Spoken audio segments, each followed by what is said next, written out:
Hello students, स्वागत है आपका श्री राम कोचिंग अशोक नगर के यूट्यूब चैनल में। और आज इस लेक्चर में हम पढ़ने जा रहे हैं टेग्नोमेट्री। तो हम पढ़ेंगे बेसिक टेग्नोमेट्री जो क्लास 10th के लेवल की है। तो अगर आप क्लास 10th में हैं तो आपको ये टेग्नोमेट्री पढ़ना चाहिए। और इस लेक्चर में हम टेग्नोमेट्री के सिर्फ फॉर्मूले डिस्कस करेंगे। कौन कौन से फॉर्मूले हैं, कौन कौन सी वैल्यू हैं, कौन सी आइडेंटिटीज जो आप यूज़ करेंगे क्लास 10th के टेग्नोमेट्री में, हम वो सभी इस लेक्चर में डिस्कस करने वाले हैं।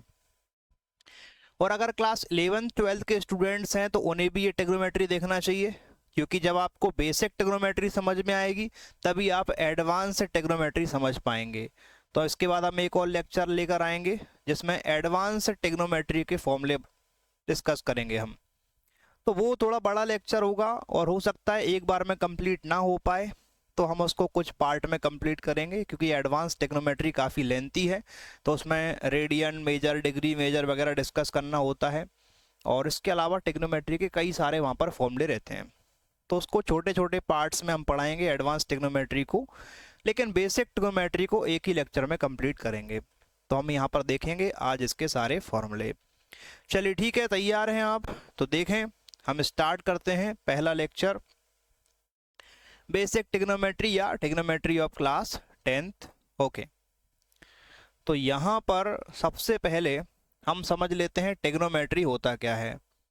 देखो, टिग्नोमेट्री जो वर्ड है, ट्रिगोनोमेट्री, ये जो वर्ड है ये 3 वर्ड से मिलके बना है, ट्री, गॉन और मैट्री।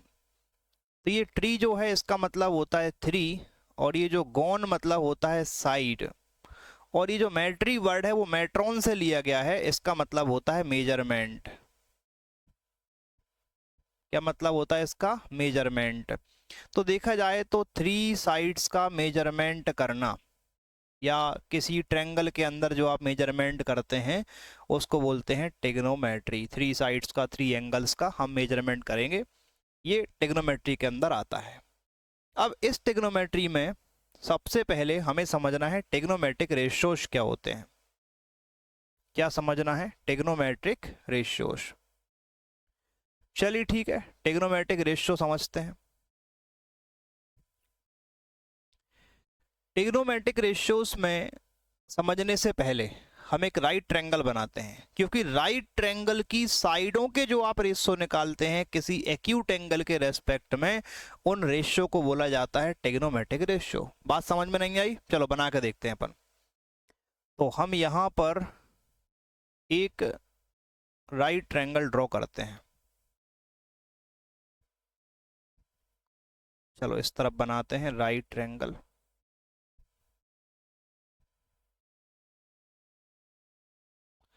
ट्रायंगल थोड़ा छोटा बन गया, काम चल जाएगा इससे।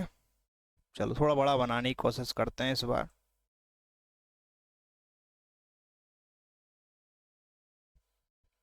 ट्रायंगल की साइज छोटी है, इसको बड़ा करते हैं।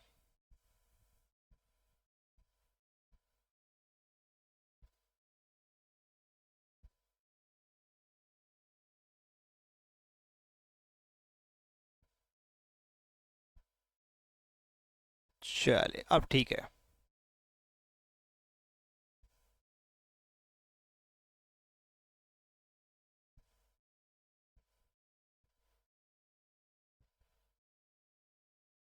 एक बार और बनाते हैं।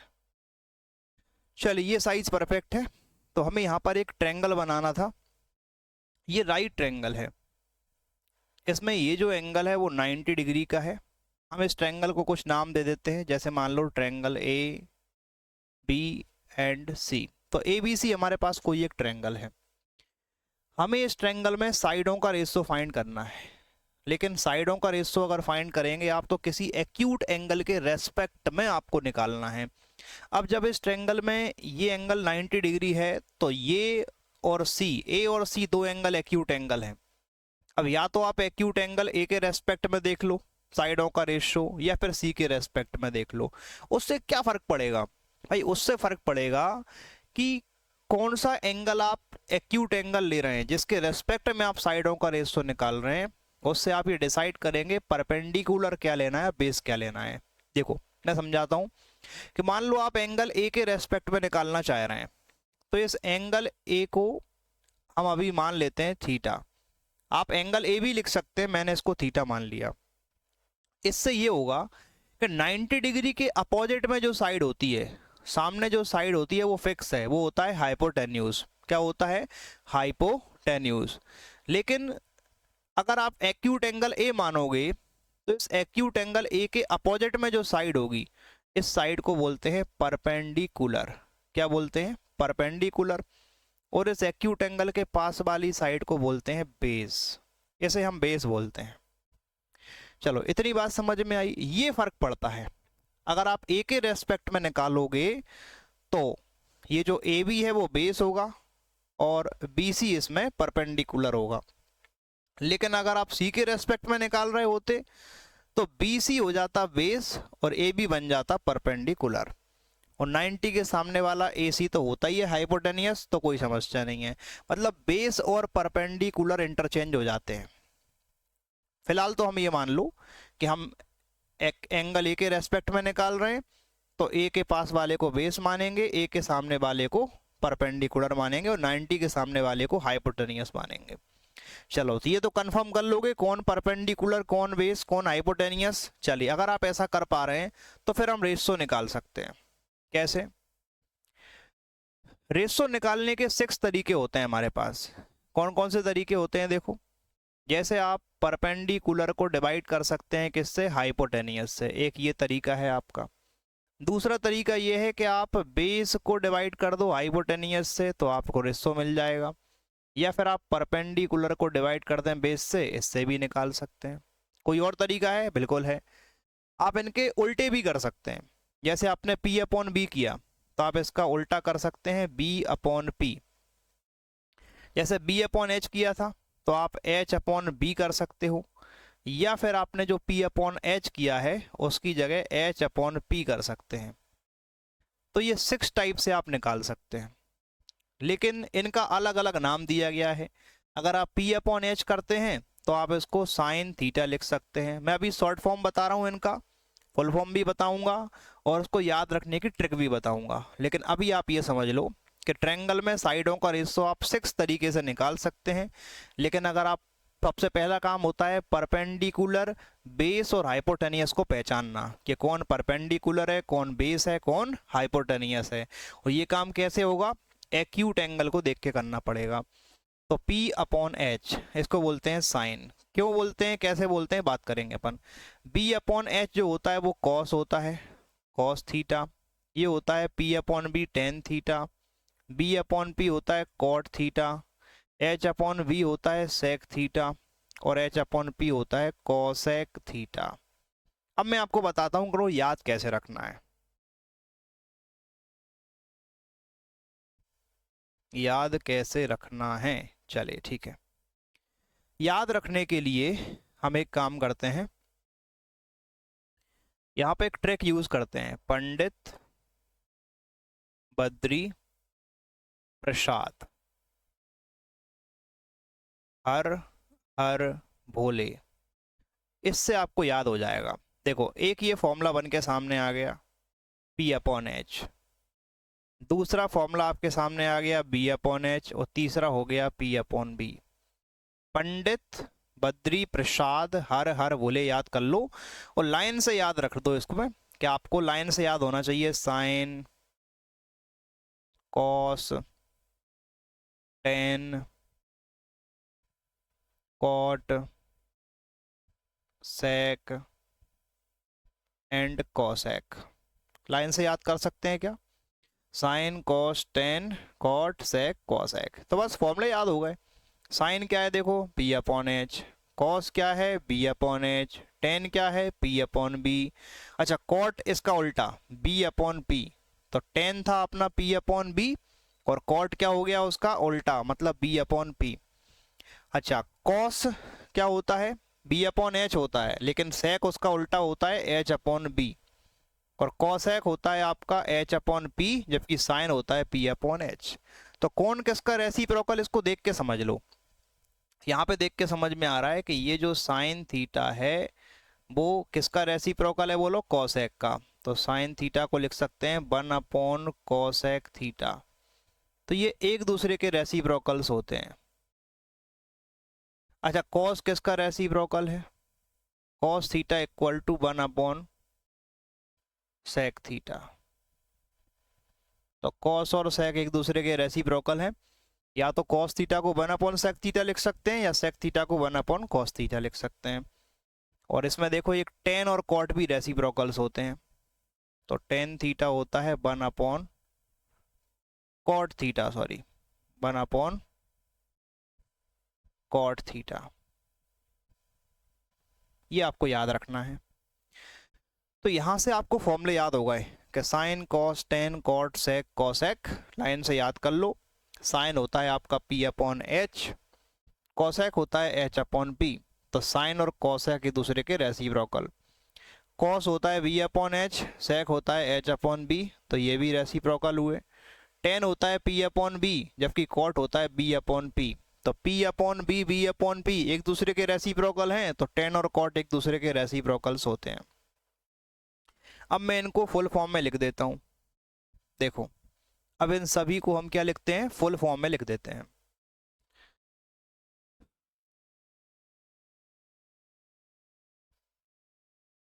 इसके लिए अपन चाहें तो एक टेबल भी ड्रॉ कर सकते हैं। चलिए टेबल ड्रॉ कर लेते हैं। हमारे पास 6 ट्रिग्नोमेट्रिक रेशियोज हैं। 6/3 की एक टेबल बना लेते हैं। इस टेबल को थोड़ा सा बड़ा कर देते हैं।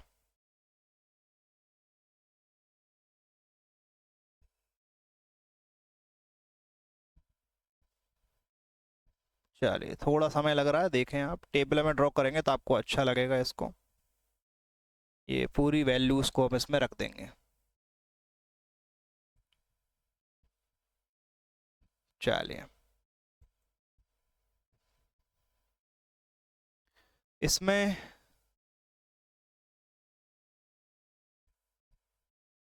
One minute. चलिए ठीक है, तो यहाँ पर हम देख लेते हैं कौन कौन से रेशियो हैं। इनका फुल नेम लिखते हैं, फिर शॉर्ट नेम लिखेंगे। तो जो मैंने आपको रेशियो बताए थे SIN, तो वो होता है SINE साइन और angle theta, sine theta. Second होता है COSINE कोसाइन थीटा। फिर होता है टेन को बोलते हैं टेंजेंट, इसका फुल नेम होता है टेंजेंट थीटा। एक होता है कोटेंजेंट, ये होता है कोटेंजेंट थीटा। एक होता है सीकेंट थीटा और एक होता है कोशिकेंट, कोशिकेंट थीटा। ये है, ये उनके फुल नेम है। बाकी शॉर्ट में हम क्या करते हैं, SINE ना लिखकर हम इसको शॉर्ट में कर देते हैं SIN sine theta, short form. Cosine ना लिखकर हम इतना लिख देंगे COS, इसका SIN लिखा, इसका क्या लिखेंगे कॉस, तो COS कॉस थीटा।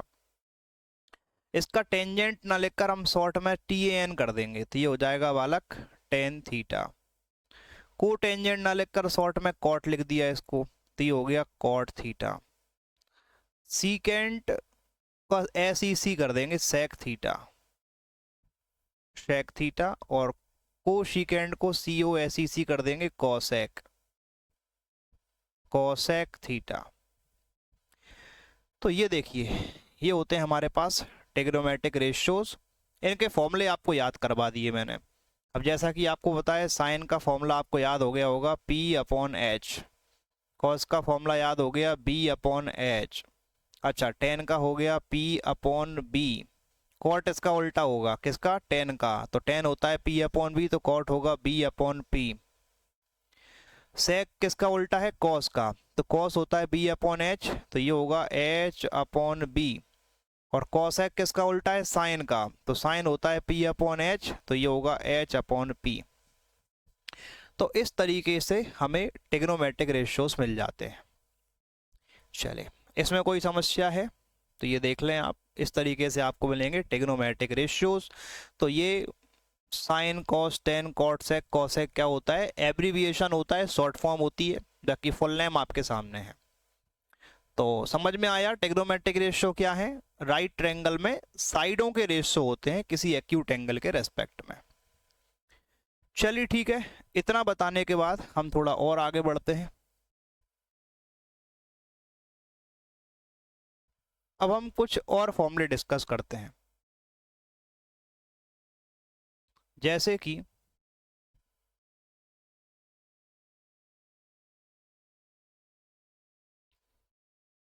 हमारे पास है टेन थीटा। मैं टेन थीटा का एक और फॉर्मूला बनाने जा रहा हूं। टेन थीटा हमारे पास होता है परपेंडिकुलर अपॉन बेस, यही फॉर्मूला होता है। लेकिन टेन थीटा का फॉर्मूला है परपेंडिकुलर अपॉन बेस, हम न्यूमरेटर को एस से डिवाइड कर देंगे और डिनोमिनेटर को भी एस से डिवाइड कर देंगे। आप बोलोगे क्यों? ऐसा कर सकते हैं, सेम नंबर से न्यूमरेटर एंड डिनोमिनेटर को डिवाइड भी कर सकते हैं, मल्टीप्लाई भी कर सकते हैं। ऐसा करने से देखो क्या होगा कि ऊपर बन जाएगा P अपॉन एच। क्या बन जाएगा? P upon H. और P अपॉन एच किसका फॉर्मूला होता है बताइए? साइन थीटा का। तो P अपॉन एच को साइन थीटा लिख सकते हैं। और नीचे बन जाएगा अपना B upon H. B upon H किसका फॉर्मूला होता है? कॉस थीटा का। मतलब टेन थीटा को हम क्या लिख सकते हैं? Sine theta upon cos theta लिख सकते हैं। तो टेन थीटा का एक फॉर्मूला आपके सामने आ गया, sine theta upon cos theta. इसका बहुत यूज करेंगे हम, तो ध्यान रखें। और टेन थीटा का हो गया, तो टेन का मिल गया तो कॉट का भी मिल जाएगा, क्योंकि कॉट इसका रेसिप्रोकल है। तो अगर टेन है साइन अपॉन कॉस, तो इसका उल्टा कर दो, तो कॉट क्या होना चाहिए? Cos theta upon sine theta होना चाहिए। तो ये देखो आप, ये दो फॉर्मूले और मिल गए, टेन थीटा का sine theta upon cos theta और कॉट थीटा का cos theta upon sine theta. कैसे बना मैंने समझा दिया, वो आपको जरूरी नहीं है याद रखना, पर डायरेक्ट याद होना चाहिए कि टेन थीटा को लिख सकते हैं sine theta upon cos theta और कॉट थीटा को लिख सकते हैं cos theta upon sine theta. अब इसके बाद अभी तक हमने समझा कौन कौन से ट्रिग्नोमेट्रिक रेशियोज हैं, कौन कौन से फॉर्मूले हैं। अब हम देखते हैं इनकी डिफरेंट एंगल्स पे वैल्यू कौन कौन सी आएगी। तो आप ये बताइए कि एंगल लेना कौन कौन से हैं। तो इसमें अपन एक काम करते हैं, ब्लैक पेन से ट्राई करते हैं, ब्लैक पेन कैसा लग रहा है इसमें। ब्लैक से लिख के देखते हैं। जैसे मान लीजिए हमने यहाँ पे थीटा एंगल लिया, ओके। तो एंगल कौन कौन से आ सकते हैं? देखो 0 डिग्री एंगल ले सकते हो आप, 0 के अलावा 30 डिग्री एंगल आ सकता है, 45 डिग्री का एंगल ले सकते हैं, 60 डिग्री का एंगल ले सकते हैं, या फिर आप 90 डिग्री का एंगल ले सकते हो। एंगल वैसे कुछ भी हो सकता है, लेकिन कुछ पर्टिकुलर एंगल्स में वैल्यू याद करनी है हमें, ये बहुत ज़्यादा यूज़ करते हैं अपन इसलिए। अब जैसे सबसे पहले बात करते हैं अपन साइन की, शॉर्ट फॉर्म लिखिए, साइन थीटा,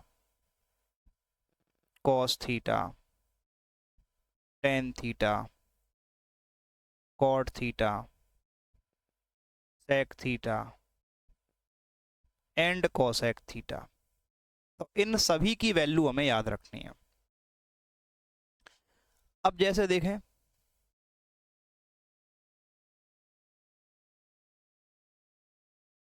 साइन 30 की वैल्यू, अब वैल्यू याद रखने की पहले ट्रिक बता देता हूं, बाकी आपको डायरेक्ट रटनी है वैसे तो, लेकिन फिर भी कुछ बच्चों को ट्रिक पसंद आती है। ट्रिक देखो, ट्रिक में यह है कि आपको साइन की वैल्यू पता करनी है, तो आप 0 से लेकर 4 तक के नंबर लिख लो। जैसे देखो 0, 1, 2, 3, 4 लिख लोगे। अब इन सभी नंबरों को 4 से डिवाइड कर दो, तो 4 से डिवाइड किया सभी नंबर्स को, सभी को क्या करना है? 4 से डिवाइड करना है। अब इन सब का रूट निकाल लो, स्क्वायर रूट। चलो सभी नंबरों का स्क्वायर रूट निकाल लेते हैं। तो ऐसा करने से आपको वैल्यू मिल जाएगी, जो भी आंसर आएगा वही इसकी वैल्यू है। देखो ये ट्रिक है, 0 से लेके 4 तक के नंबर लिखे, सभी नंबरों को 4 से डिवाइड किया और फिर इन सभी का रूट निकाल लिया। अब सॉल्व करके आंसर देख लेते हैं। 0 को डिवाइड करेंगे 4 से, आंसर 0 आएगा, और 0 का रूट होता है 0। तो मैं इसको रफ करके डायरेक्ट लिख देता हूँ कि आंसर कितना आएगा इसका, 0 आ जाएगा। 0 डिग्री, तो साइन 0 डिग्री पे एंगल वैल्यू कितनी आएगी, 0 आएगी। ऐसे ही देखो 1 का रूट 1 होता है, 4 का रूट होता है 2, तो इसका आंसर आएगा 1/2। तो अपन रफ करके क्या लिखेंगे यहाँ पर, 1/2। ऐसे देखो 2 से काट दो इसको, 1 टाइम में और ये 2 टाइम में, तो 1 का रूट हो जाएगा 1 और 2 रूट के अंदर रहेगा, तो आंसर आएगा 1/√2। चलो क्या आंसर आएगा, 1/√2। अब देखो 3 तो बाहर आ नहीं सकता, लेकिन √4 को अपन 2 लिख सकते हैं, तो √3/2 आएगा इसका आंसर। कितना आंसर आएगा, √3/2। अब बचा अपने पास, तो ये देखो 4 से 4 1 टाइम में कट गया, 1 का रूट होता है 1, तो यहां पर आंसर 1 आ जाएगा, तो इसका आंसर आ जाएगा 1। ये वैल्यू आपको याद रख लेनी है, बाकी ट्रिक मैंने बता दी है, कभी भूल जाओ तो एग्जाम में बना सकते हो, अगर कोई कंफ्यूजन होता है तो आप बना सकते हैं। 0 डिग्री पर 0, 30 पे 1/2, 45 पे 1/√2, 60 पर √3/2, 90 पर 1। ये हो गई साइन की वैल्यू। कॉस की चाहिए तो ट्रिक देख लो पहले, वैसे आपको डायरेक्ट याद रखना है। कॉस की वैल्यू चाहिए तो साइन की वैल्यू को लास्ट से लिखना स्टार्ट कर दो, 1 से लिखना स्टार्ट करें, तो देखो ये हो जाएगा 1। फिर क्या लिखेंगे अपन, यहाँ लिखेंगे √3/2। चलो √3/2, फिर आप लिखेंगे इसमें 1/√2, फिर आप लिखेंगे 1/2 और फिर लिखेंगे 0। यही वैल्यू लिखेंगे। देखो तो लास्ट से लिखना स्टार्ट कर दें, तो लास्ट में क्या था 1, तो ये आ गया देखो 1। फिर आपने लिखा √3/2, फिर 1/√2, फिर 1/2 और फिर 0। अब हमें क्या चाहिए, वैसे आपको डायरेक्ट याद कर लेनी है, 10 की चाहिए। तो 10 का फॉर्मूला देखो मैंने क्या बताया था आपको, 10 का फॉर्मूला था sine theta upon cos theta, यही फॉर्मूला है sine theta upon cos theta. तो मतलब साइन की वैल्यू को डिवाइड कर दो कॉस की वैल्यू से, तो साइन अपॉन कॉस, तो 0/1 आंसर कितना आएगा बोलो, 0, तो इसकी वैल्यू 0 लिखें। अच्छा और देखिए 1/√2, इसको डिवाइड करो कितना आंसर आएगा, तो देखो 2 से 2 कट गया, तो आंसर आएगा यहाँ पर 1/√3, ये आ जाएगा। ये पूरा सेम है, कट के आंसर 1 हो जाएगा। 2 से 2 कट गया, √3 बचेगा, और 1/0 होता है नॉट डिफाइन, तो यहाँ पर आंसर आ जाएगा नॉट डिफाइन इन्फिनिटी। तो वैल्यूज याद कर लेनी है, साइन कॉस 10 तीनों की वैल्यू रट लो, बाकी नीचे वाली अपन बना लेते हैं। कैसे, जैसे कॉट की वैल्यू चाहिए, तो कॉट किसका रेसिप्रोकल होता है, 10 का, तो 10 की वैल्यू को पलट दो तो आपको कॉट की वैल्यू मिल जाएगी। चलो 10 की वैल्यू को उल्टा करके देखते हैं, तो 0 का रेसिप्रोकल होगा 1/0, मतलब नॉट डिफाइन। 1/√3 का उल्टा हो जाएगा √3, 1 का रेसिप्रोकल 1, √3 का हो गया 1/√3, और 1/∞ होता है 0, तो ऐसा लिख सकते हैं। सेक चाहिए किसको पलटें, कॉस को, तो कॉस की वैल्यू का रेसिप्रोकल कर दो, आपको सेक की वैल्यू मिल जाएगी। 1 का रेसिप्रोकल 1, √3/2 का 2/√3, 1/√2 का √2, 1/2 का 2, और 0 का 1/0, मतलब नॉट डिफाइन। फिर हम देखेंगे कॉसेक, कॉसेक चाहिए तो किसको पलटेंगे, साइन का रेसिप्रोकल कर देंगे। 0 का उल्टा 1/0, मतलब नॉट डिफाइन। 1/2 का 2, 1/√2 का √2, √3/2 का 2/√3, और 1 का रेसिप्रोकल 1। तो इस तरीके से देखें आप, ये टेबल हमने कंप्लीट कर ली, आपको बनाना सिखा दिया मैंने, टेबल कैसे बनी है। बाकी आपको वैल्यू याद रखनी है, याद में भी कुछ नहीं है, साइन कॉस 10 तीन वैल्यू याद कर लो, तो बाकी सब आपको मिल जाएगा। चलिए अब एक काम करते हैं, अब आपको देखना है आइडेंटिटीज के बारे में। आइडेंटिटीज देखो,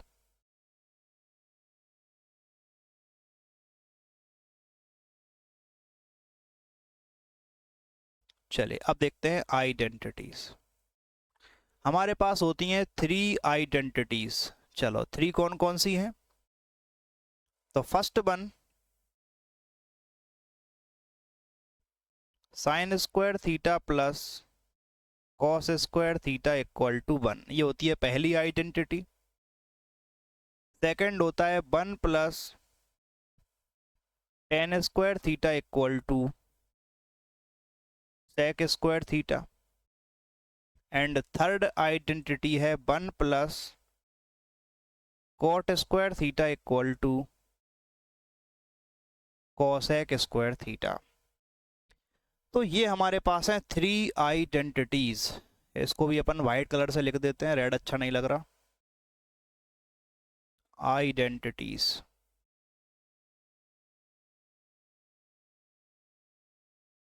आइडेंटिटीज कौन कौन सी? Sine square theta plus cos square theta equal to 1, 1 plus tan square theta equal to sec square theta, 1 plus cot square theta equal to cosec square theta. तो आप तो बस ये 3 आइडेंटिटीज याद कर लो, बाकी जब क्वेश्चंस करेंगे तो डिफरेंट टाइप से हम इसका यूज़ करते हैं वो समझ लेंगे। क्वेश्चन करते टाइम हो जाएगा बाकी सब कुछ।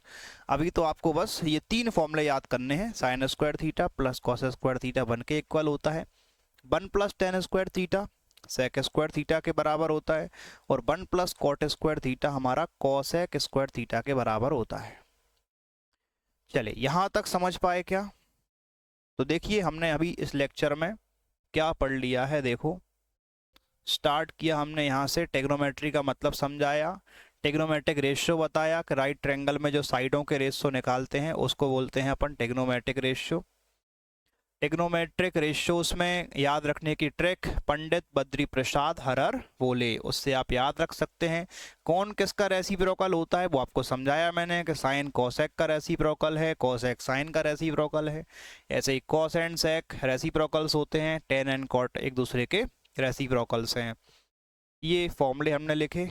फिर टेन थीटा का फॉर्मूला साइन अपॉन कॉस कैसे आया, ये वैल्यूज याद करी हमने, और ये आइडेंटिटीज। तो इसी के साथ इस लेक्चर को हम कर देते हैं एंड।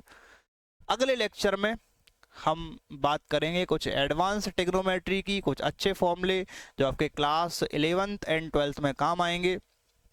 तो वो एक लेक्चर में नहीं हो पाएगा, उसको बाई डिफरेंट पार्ट्स में हम समझेंगे कौन कौन से फॉर्मूले होते हैं। चलिए ठीक है, इस लेक्चर को करते हैं start. Thank you for watching this video.